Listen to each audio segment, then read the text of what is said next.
The tragedy of Nigeria began in 1986 when we did the structural adjustment program. When we were persuaded to devalue our currency every week for 32 years. When I went to school, and many of you are here, the Naira was $1.50. The Naira was almost £1 sterling.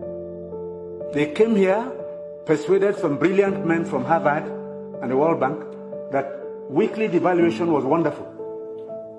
32 years of devaluing your currency until we hit 527. And they were still telling us that the Naira was still overvalued. That brought poverty, misery upon us.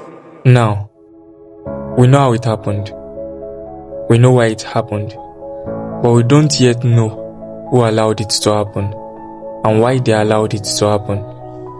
Who were these brilliant men from Harvard? Who sent them?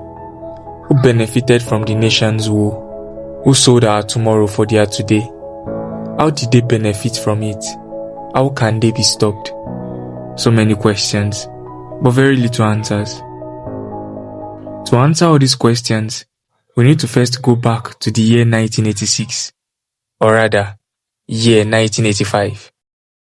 President Muhammadu Buhari's military government was peacefully overthrown in a coup led by General Ibrahim Babangida, who was his chief of army staff. President Buhari during his reign had rejected IMF loan conditions and refused to devalue the Naira. But then, 1986 came. Ibrahim Babangida was head of state, ASU was protesting, and Nigerians were complaining about hardship. Babangida first held a national debate on the structural adjustment program, but despite significant public opposition, he still adopted the IMF and World Bank recommendations. But why did he accept it, despite public opposition? Loans. Yes, it was the only condition in which Nigeria would access loans from the World Bank. You see, the Washington Consensus, shaped by American economists, the US Treasury Department, were the ones who used the World Bank and the IMF as a front to commit the atrocity that would lead Nigeria down a slippery slope. They had one clear chance to take out the country that would someday be the biggest economy in the world, and they took it. But Babangida didn't act on his own accord. He was advised by his cabinet. The chief economic advisor at the time, the Minister of National Planning, who was an Harvard-trained economist, the secretary to the government, and other advisors, many of which studied in American universities and were detached from the actual need of Nigeria and Nigerians.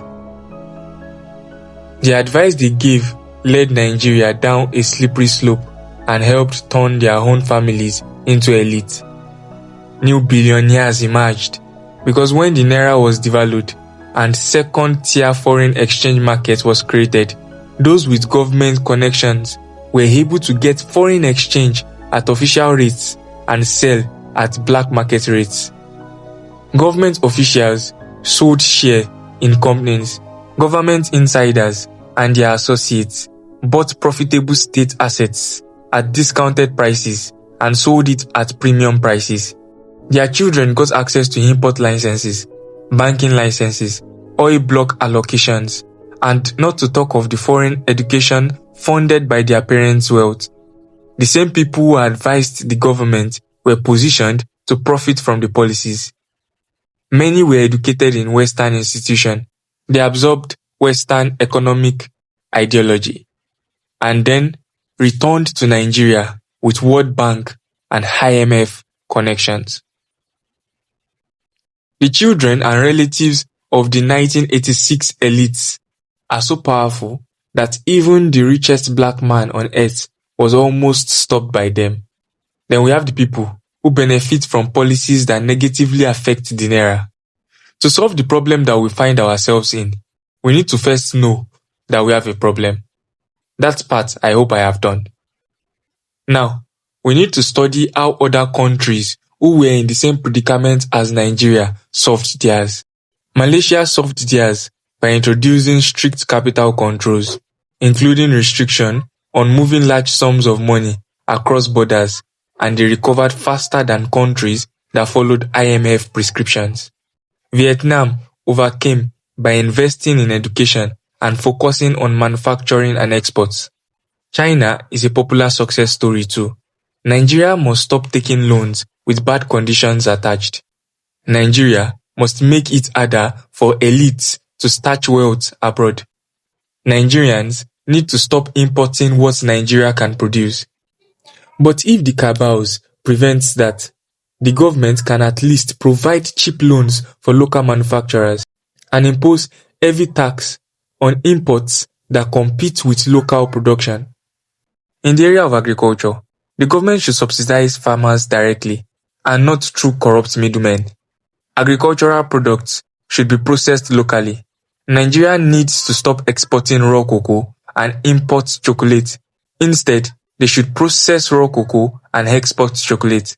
The current system cannot fix itself because the people in power are the beneficiaries of the broken system, and so the cycle continues.